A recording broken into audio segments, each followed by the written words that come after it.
Assalamualaikum warahmatullahi wabarakatuh.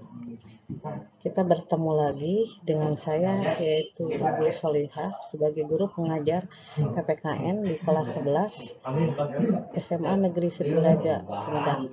Pada kesempatan ini, saya akan memaparkan tentang materi tentang sistem dan dinamika demokrasi Pancasila, yang dimulai dengan kompetensi dasar. Materinya yaitu menganalisis sistem dan dinamika demokrasi Pancasila sesuai dengan Undang-Undang Negara Republik Indonesia tahun 1945.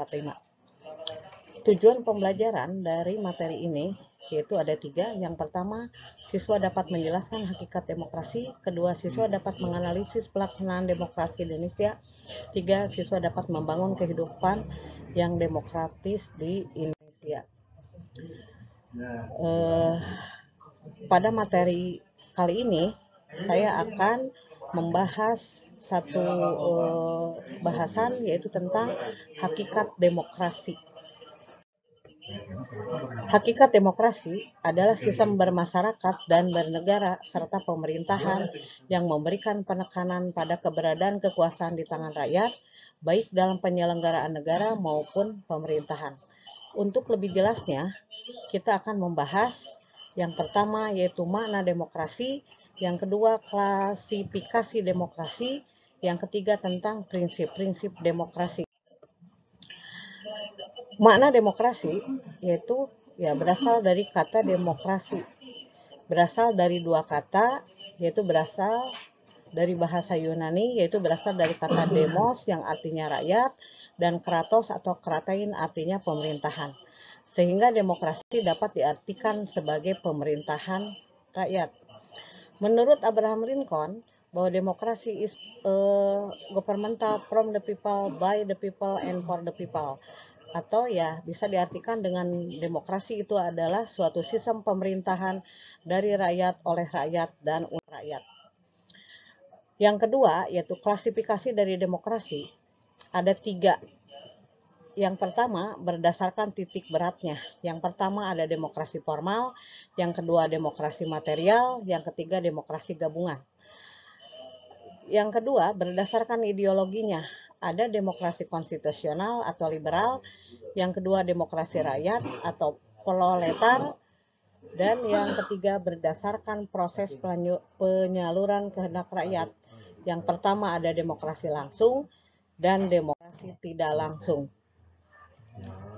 Berdasarkan titik beratnya, demokrasi itu terbagi ada 3. Yang pertama ada demokrasi formal, yaitu demokrasi yang menjunjung tinggi persamaan bidang politik tanpa disertai upaya untuk menghilangkan kesenjangan bidang ekonomi.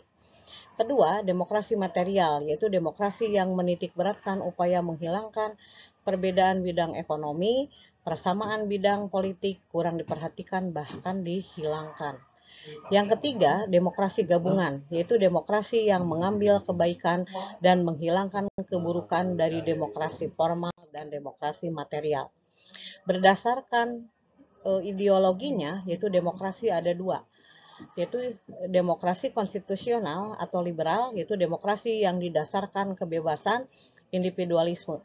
Yang kedua yaitu demokrasi rakyat atau proletar, yaitu demokrasi yang didasarkan pada paham Marxisme komunisme. Demokrasi berdasarkan proses penyaluran kehendak rakyat, yaitu yang pertama ada demokrasi langsung, yaitu demokrasi yang mengikutsertakan setiap warga negaranya dalam permusyawaratan untuk menentukan kebijakan umum negara atau undang-undang secara langsung. Yang kedua, demokrasi tidak langsung, yaitu demokrasi yang dilaksanakan melalui sistem perwakilan. Prinsip-prinsip demokrasi yaitu ada 7. Yang pertama, negara berdasar konstitusi. Kedua, jaminan hak asasi manusia. 3, kebebasan berserikat dan mengeluarkan pendapat. 4, pergantian kekuasaan secara berkala. 5, adanya peradilan bebas dan tidak memihak. 6, penegakan hukum dan persamaan kedudukan setiap warga negara di depan hukum.